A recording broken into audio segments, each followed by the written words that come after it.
नमस्कार, मैं doctor Renu Rawat, assistant professor BEd विभाग एमबी राजकीय स्नातकोत्तर महाविद्यालय हल्द्वानी से आज मैं अभिक्रमित अनुदेशन से संबंधित बातचीत करने के लिए यहाँ पर हूँ।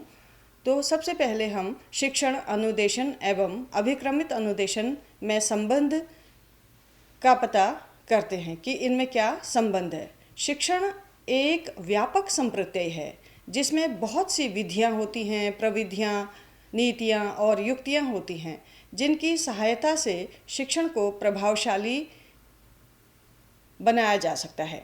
शिक्षण एक प्रक्रिया के रूप में होती है जिसमें बहुत सी प्रक्रियाएं निहित होती हैं।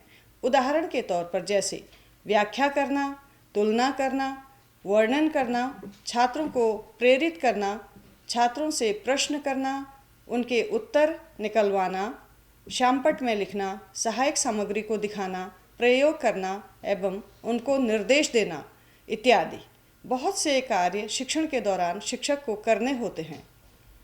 शिक्षण की बहुत सी प्रविधियां होती हैं जिनमें से एक प्रविधि अनुदेशन भी है। अभिक्रमित अनुदेशन अनुदेशन के अंतर्गत एक विधा है।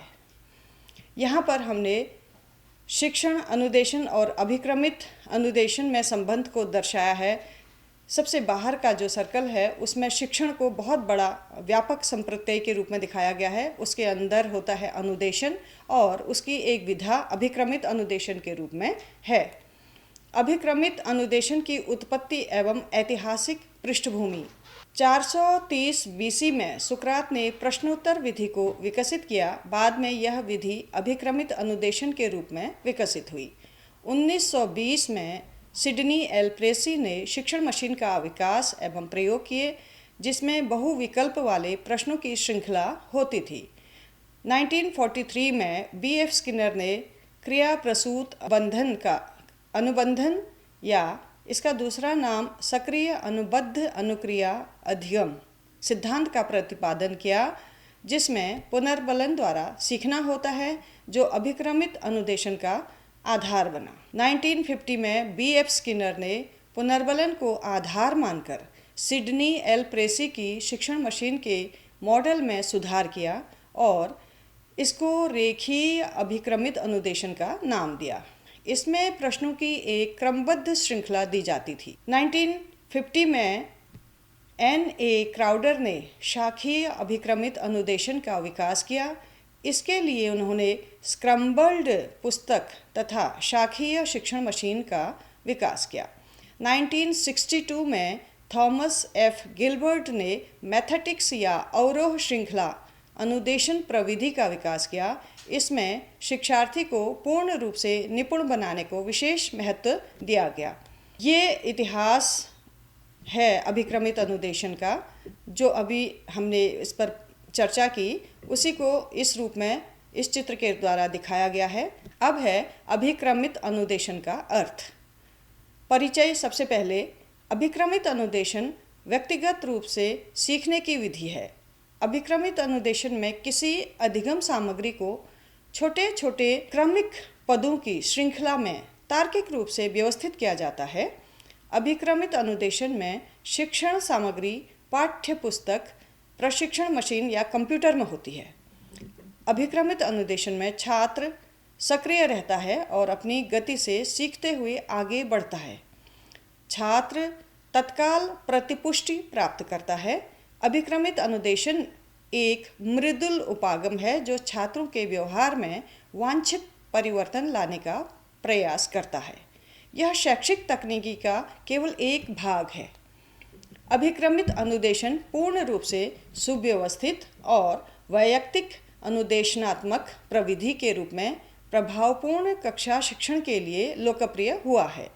अभिक्रमित अनुदेशन में विषय वस्तु को छोटे छोटे पदों में इस प्रकार से अभिक्रमित किया जाता है कि विद्यार्थी स्वयं और स्वगति से सक्रिय रहकर निरंतर ज्ञात से अज्ञात की ओर अग्रसर रहते हैं। इसमें प्रत्येक कार्य को करने के बाद उसके कार्य की तुरंत पुष्टि कर दी जाती है, जिससे विद्यार्थी को पुनर्बलन मिलता है।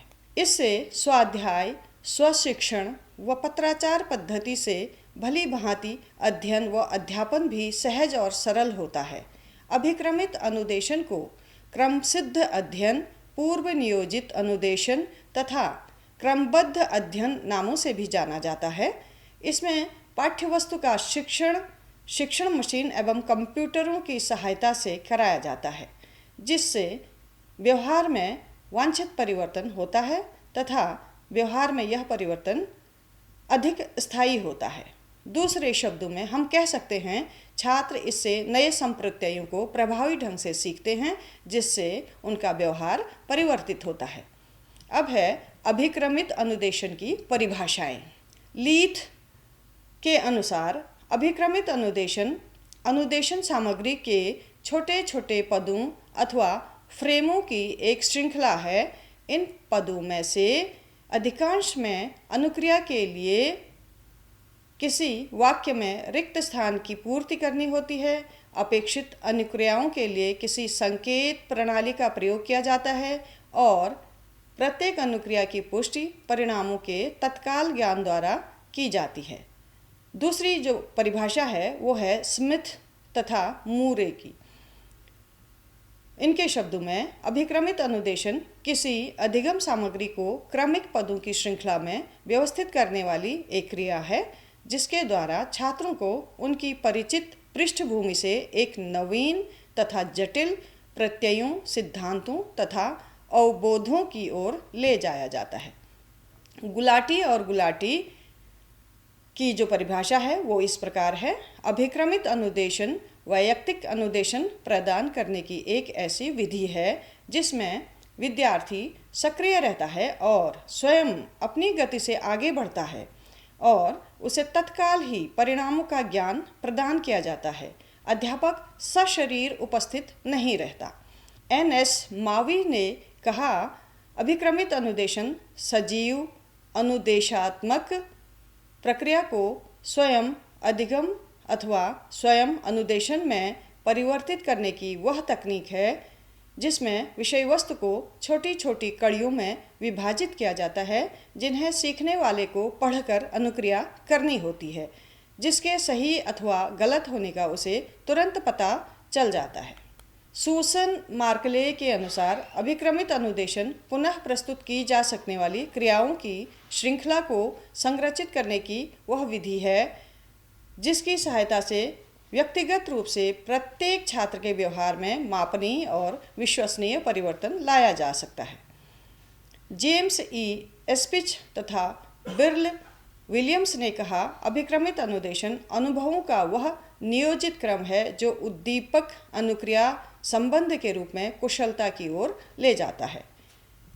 अंत में कुलश्रेष्ठ की जो परिभाषा है 1985 में उन्होंने दी थी, उनके अनुसार अभिक्रमित अनुदेशन वह अनुदेशन है जिसमें पाठ्य सामग्री को छोटे छोटे पदों में विभाजित करके श्रृंखलाबद्ध किया जाता है तथा इसे छात्रों के समक्ष क्रमानुसार प्रस्तुत करके कम से कम गलतियां करते हुए उन्हें नवीन एवं जटिल विषय वस्तु की शिक्षा उनकी अपनी गति के अनुसार प्रदान की जाती है। इस सारी प्रक्रिया में छात्रों को अपनी प्रगति के ज्ञान के द्वारा पृष्ठपोषण दिया जाता है। अब है अभिक्रमित अध्ययन सामग्री की विशेषताएं। अभिक्रमित अध्ययन सामग्री व्यक्तिनिष्ठ होती है। इसमें पाठ्यवस्तु को छोटे छोटे अंशों या पदों में विभाजित एवं श्रृंखलाबद्ध किया जाता है।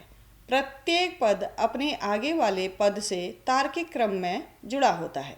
छात्रों को सक्रिय एवं सतत अनुक्रिया करनी होती है। छात्रों को उनकी प्रगति के विषय में तत्काल पृष्ठपोषण के माध्यम से सूचना दी जाती है कि उनका उत्तर सही था या गलत। छात्र अपनी गति से पाठ्यवस्तु को सीखते हैं। छात्र व्यवहारों में भाषा की सरलता तथा बोधगम्यता का स्तर, उपलब्धि स्तर, पृष्ठभूमि तथा मानसिक स्तर को ध्यान में रखा जाता है। अभिक्रमित अनुदेशन की सामग्री पूर्ण परीक्षित तथा वैध होती है क्योंकि इसे कुशल शिक्षकों के द्वारा तैयार किया जाता है। इसमें उद्दीपन, अनुक्रिया तथा पुनर्बलन यह 3 तत्व होते हैं। अभिक्रमित अनुदेशन सामग्री से सीखने में त्रुटियां एवं गलतियों की दर कम होती है। छात्र अध्ययन के समय तत्पर और जिज्ञासु बने रहते हैं, जिससे वह विषय वस्तु को शीघ्र समझ पाते हैं। छात्रों की अनुक्रियाओं के माध्यम से अभिक्रमित अनुदेशन सामग्री का मूल्यांकन किया जाता है और उसमें सुधार तथा परिवर्तन भी किया जा सकता है। अभिक्रमित अनुदेशन छात्रों की कठिनाइयों का निदान कर उपचारात्मक अनुदेशन भी करता है। अभिक्रमित अनुदेशन प्रणाली मनोवैज्ञानिक अधिगम सिद्धांतों पर आधारित होती है। ये अभिक्रमित अनुदेशन के सिद्धांत हैं जिनको हमने अभी आपके सम्मुख चर्चा की। ये वही है। अभिक्रमित अनुदेशन के मूल तत्व। निम्न तत्व अभिक्रमित अनुदेशन के मूल तत्व हैं: उद्दीपन तथा अनुक्रिया, पुनर्बलन, पृष्ठपोषण, अनुबोधन तथा निर्देशित खोज, क्रमागत प्रगति, निदान तथा उपचार, अभिक्रमित पाठ्यवस्तु, व्यवहार तथा व्यवहार श्रृंखला, उद्दीपन नियंत्रण का स्थानांतरण, पुष्टिकरण, सामान्यकरण एवं विभेदीकरण, उत्तरोत्तर समीपता, अवरोह श्रृंखला, छात्र नियंत्रित अनुदेशन। उद्दीपन तथा अनुक्रिया, अब हम इन्हें एक एक करके समझने की कोशिश करते हैं। अभिक्रमित अनुदेशन में विषय वस्तु को छोटे छोटे पदों में तार्किक रूप से व्यवस्थित किया जाता है। यह पद छात्रों के लिए उद्दीपन का कार्य करते हैं। सही उद्दीपन से छात्र समुचित तथा सही अनुक्रियाएं करते हैं और नवीन ज्ञान प्राप्त करते हैं। अनुक्रिया जटिल व्यवहारों का निर्माण करती है। इसके 3 कार्य होते हैं: छात्र को अध्ययन में तत्पर रखना, नवीन ज्ञान देना, सही समय पर पुनर्बलन प्रदान करना। सही अनुक्रिया प्रत्येक अगले पद के लिए उद्दीपन का कार्य करती है।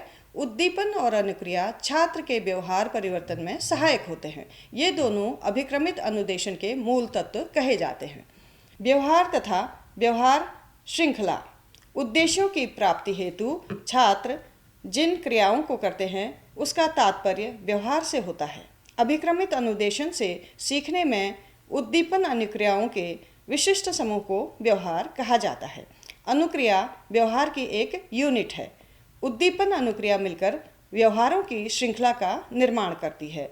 अनेक अनुक्रियाएं व्यवहार श्रृंखला होती हैं जो एक समूह में तार्किक विधि से व्यवस्थित होती हैं। अनेक व्यवहार श्रृंखलाएं मिलकर छात्र का व्यवहार निर्धारित करती हैं। व्यवहार श्रृंखलाओं को 3 वर्गों में बांटा जा सकता है। सरल विभेदीकृत व्यवहार श्रृंखला, इसमें छात्र स्वतंत्र तत्वों, बाह्य वस्तुओं एवं परिस्थितियों को पहचानता है। क्रमबद्ध व्यवहार श्रृंखला, इसमें छात्र क्रमबद्ध रूप से अनुक्रिया करता है। स्वतः धारिता व्यवहार श्रृंखला, इसमें छात्र बाह्य उद्दीपनों के स्थान पर स्वयं के व्यवहार से उत्पन्न आंतरिक उद्दीपनों के साथ क्रिया करता है। क्रमबद्ध व्यवहार श्रृंखला, इसमें छात्र क्रमबद्ध रूप से अनुक्रिया करता है। अब है पुनर्बलन। पुनर्बलन किसी क्रिया के बाद घटने वाली एक ऐसी घटना है जो उस क्रिया को पुष्ट करती है, अर्थात उस क्रिया के पुनः घटित होने की संभावना बढ़ जाती है। शर्मा 1996 ने कहा, पुनर्बलन का संबंध वातावरण की उन घटनाओं से होता है जो किसी अनुक्रिया के करने की संभावना में वृद्धि करती हैं। नवीन व्यवहार अथवा परिवर्तन छात्र की उन अनुक्रियाओं पर निर्भर होता है जिन्हें उद्दीपनों से बल प्रदान किया जाता है। उद्दीपनों की वे घटनाएं तथा परिस्थितियां जो अनुक्रिया को उत्पन्न करती हैं पुनर्बलन कहलाती हैं। पुनर्बलन 2 प्रकार के होते हैं। धनात्मक पुनर्बलन, ऐसे उद्दीपन जिनको प्रस्तुत करने से किसी अनुक्रिया के होने की संभावना बढ़ जाती है और सही होने पर प्रशंसा, पुरस्कार इत्यादि मिलते हैं तो उसे धनात्मक पुनर्बलन कहते हैं। धनात्मक पुनर्बलन छात्रों के वांछित व्यवहारों, अनुक्रियाओं को दृढ़ करने के लिए दिया जाता है जिससे कि छात्र इस व्यवहार को पुनः प्रदर्शित करें। ऋणात्मक पुनर्बलन। ऋणात्मक पुनर्बलन छात्रों के अवांछित व्यवहारों, अनुक्रियाओं को कम करने के लिए दिया जाता है ताकि वह इस व्यवहार को दोबारा न करें। जैसे दंड देना, निंदा करना, डांटना, क्रोधित होना आदि नकारात्मक या ऋणात्मक पुनर्बलन के उदाहरण हैं। धनात्मक पुनर्बलन ऋणात्मक पुनर्बलन से अधिक प्रभावशाली होता है, अतः धनात्मक पुनर्बलन का अधिकतम प्रयोग करना चाहिए। पुनर्बलन के रूप। पुनर्बलन के अनेक रूप होते हैं, जैसे अविच्छिन्न पुनर्बलन।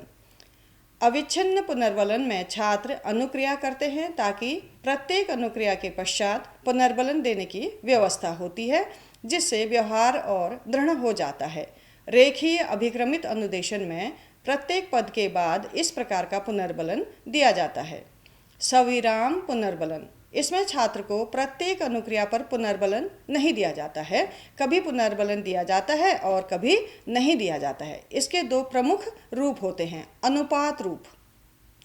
अनुपात रूप में छात्र की अनुक्रियाओं को अधिक महत्व देते हैं और पुनर्बलन एक सुनिश्चित अनुपात में प्रदान किया जाता है, जैसे 4:1, जिसका तात्पर्य है प्रत्येक 4 अनुक्रियाओं के पश्चात 5वीं अनुक्रिया पर पुनर्बलन दिया जाएगा। इस प्रकार से छात्रों की अनुक्रिया करने की गति में वृद्धि होती है।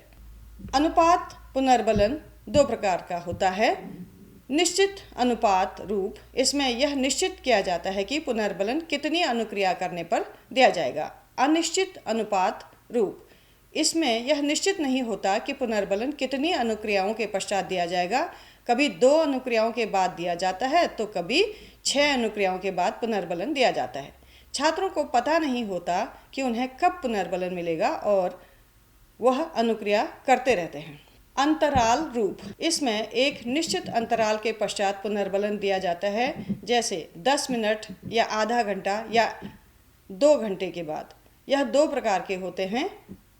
निश्चित अंतराल पुनर्बलन पहला प्रकार है। निश्चित अंतराल पुनर्बलन के में एक निश्चित समय के अंतराल के बाद पुनर्बलन दिया जाता है और इसमें पहले से ही निश्चित कर लिया जाता है कि कितने समय में पुनर्बलन दिया जाएगा, जैसे हर 20 मिनट में, हर आधे घंटे में या हर 1 घंटे में। अनिश्चित अंतराल पुनर्बलन। अनिश्चित अंतराल रूप पुनर्बलन में समय का अंतराल निश्चित नहीं होता, बल्कि अंतराल परिवर्तनशील होता है। इस प्रकार के पुनर्बलन से जो व्यवहार परिवर्तन होते हैं वह अधिक स्थायी नहीं होते। उपयुक्त पुनर्बलन देने हेतु निर्देश।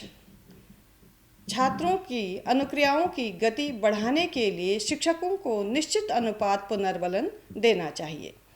ज्ञान के उद्देश्यों की प्राप्ति के लिए अविच्छिन्न पुनर्बलन दिया जाना चाहिए। प्रायोगिक, अवबोध तथा उच्च उद्देश्यों की प्राप्ति के लिए सविराम पुनर्बलन दिया जाना चाहिए। व्यवहार परिवर्तन तथा नवीन ज्ञान को स्थायी करने के लिए अंतराल पुनर्बलन दिया जाना चाहिए। अंतर्मुखी छात्रों के लिए अविच्छिन्न पुनर्बलन तथा बहिर्मुखी छात्रों के लिए अनिश्चित अनुपात पुनर्बलन प्रभावशाली होते हैं। अब है उद्दीपन नियंत्रण का स्थानांतरण। अभिक्रमित अनुदेशन के आरंभ में छात्र उद्दीपन से जो अनुक्रियाएं करता है उनसे वह पहले से परिचित होता है। धीरे धीरे वह आगे बढ़ता है। अनुक्रियाएं पूर्व व्यवहार से अंतिम व्यवहार तक पहुंचने में सहायता करती हैं और अधिगम के क्रम में उद्दीपन नियंत्रण आगे चलता रहता है। इसी को उद्दीपन नियंत्रण का स्थानांतरण कहते हैं। अगला पॉइंट है पृष्ठपोषण या प्रतिपुष्टि। पृष्ठपोषण या प्रतिपुष्टि ऐसी प्रक्रिया है जिसमें छात्रों को उनकी कमियों तथा गलतियों से अवगत कराया जाता है, जिससे छात्र उन्हें सुधार सकें। साथ ही इस प्रक्रिया में छात्रों की अच्छी विशेषताओं, अच्छे कार्यों, उनके गुणों तथा उनकी अच्छाइयों को भी बताया जाता है, जिससे वह इन्हें आगे भी अपने व्यवहार में प्रदर्शित कर सकें। पुनर्बलन अनुक्रिया की संभावना को बढ़ाते हैं, जबकि पृष्ठपोषण व्यवहार में परिवर्तन लाने का एक सशक्त उपकरण है और उनमें वांछित व्यवहार परिवर्तन लाता है।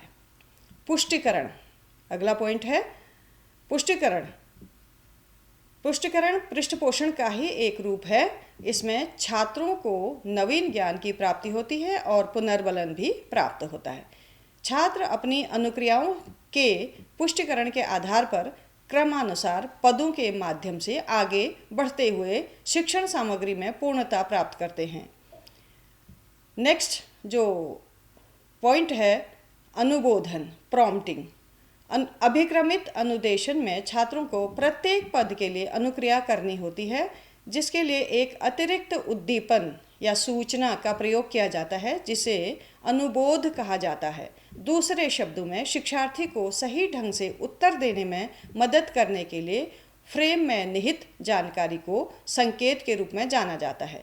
अनुबोधन अभिक्रमित अध्ययन के पदों या फ्रेम में छात्रों को सही अनुक्रिया करने में सहायता करते हैं। सामान्यीकरण तथा विभेदीकरण। छात्रों की एक परिस्थिति में अर्जित ज्ञान, कौशल एवं अभिवृत्ति को उसी प्रकार की दूसरी परिस्थिति में समान तत्वों के लिए एक सी अनुक्रिया करने की क्षमता सामान्यीकरण कहलाती है। सामान्यीकरण की प्रक्रिया में पहले विशिष्ट तथ्य, उदाहरण, दृष्टांत छात्रों को प्रस्तुत किए जाते हैं, फिर उनके आधार पर छात्र सामान्य नियम या सिद्धांत तक पहुंचने का प्रयास करते हैं। सामान्यीकरण का प्रयोग अवरोह अभिक्रमित अनुदेशन में अधिक किया जाता है। विभेदीकरण में अलग अलग अनुक्रियाओं के लिए अलग अलग परिस्थितियां उत्पन्न की जाती हैं।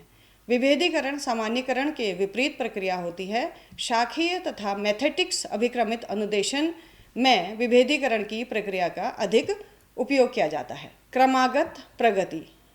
क्रमागत प्रगति में छात्र धीरे धीरे अनुक्रियाएं करते हुए जटिल व्यवहारों को विकसित करते हैं। अगला पॉइंट है उत्तरोत्तर समीपता। छात्रों को अंतिम व्यवहार तक पहुंचाने के लिए पाठ्यवस्तु को छोटे छोटे पदों में तार्किक और क्रमबद्ध रूप से व्यवस्थित किया जाता है। प्रत्येक पद पर पुनर्बलन प्राप्त होता है, जिससे छात्र उत्तरोत्तर समीप या अंतिम व्यवहार तक पहुंचते हैं। नेक्स्ट पॉइंट है निदान तथा उपचार। इनमें छात्रों की कठिनाइयाँ, कमजोरी का पता करके उनकी व्यक्तिगत विभिन्नताओं के आधार पर उपचारात्मक अनुदेशन दिया जाता है। शाखीय अभिक्रमित अनुदेशन में छात्र गलत अनुक्रिया करता है तो उसके लिए उसे त्रुटि पृष्ठ पर उपचारात्मक अनुदेशन प्राप्त होता है और गलती सुधारने के लिए उपयुक्त निर्देश भी सामग्री से प्राप्त होता है। अवरोह श्रृंखला। अवरोह श्रृंखला में अंतिम बिंदु से शुरू करते हैं और श्रृंखला के प्रारंभ पर पहुंचकर अंत करते हैं, जैसे उल्टी गिनतियाँ, पहाड़े याद करना आदि। अवरोह श्रृंखला गणित में अधिक उपयोगी होती है।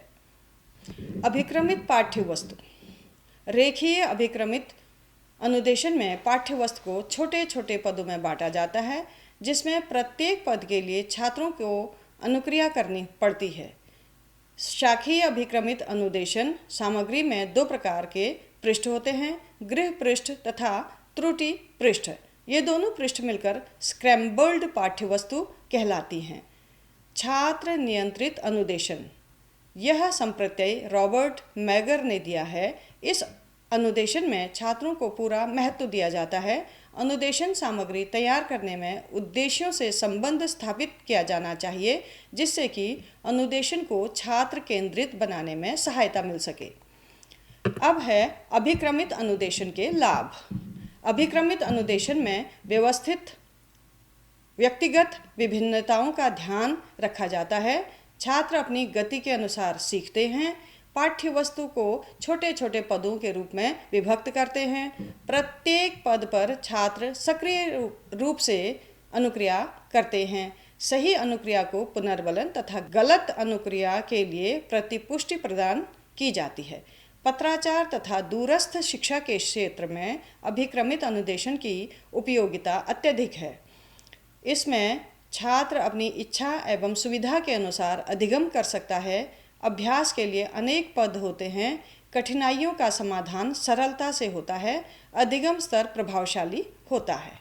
अंत में अभिक्रमित अनुदेशन की सीमाएं। छात्र एवं शिक्षक के मध्य संपर्क नहीं हो पाता है। ज्ञानात्मक वृद्धि होती है, परंतु संवेगात्मक एवं भावनात्मक विकास उपेक्षित रहता है, जिस कारण व्यवहारिक ज्ञान प्राप्त नहीं हो पाता है। शिक्षक एवं छात्रों के मध्य सजीव अंतःक्रिया नहीं हो पाती है। अभिक्रमित अनुदेशन सामग्री तैयार करने के लिए दक्ष शिक्षकों की आवश्यकता होती है। सभी कक्षाओं के लिए अनुदेशन सामग्री उपलब्ध नहीं है। अभिक्रमित अनुदेशन के उपयोग। अभिक्रमित अनुदेशन का उपयोग बहुत से क्षेत्रों में होता है। कुछ क्षेत्र इस प्रकार से हैं: शिक्षक प्रशिक्षण में, पत्राचार शिक्षा में, बैंकों में प्रशिक्षण के क्षेत्र में, शैक्षिक तकनीकी के क्षेत्र में, जन शिक्षा तथा स्वशिक्षा के क्षेत्र में, दूरस्थ तथा प्रौढ़ शिक्षा के क्षेत्र में। धन्यवाद।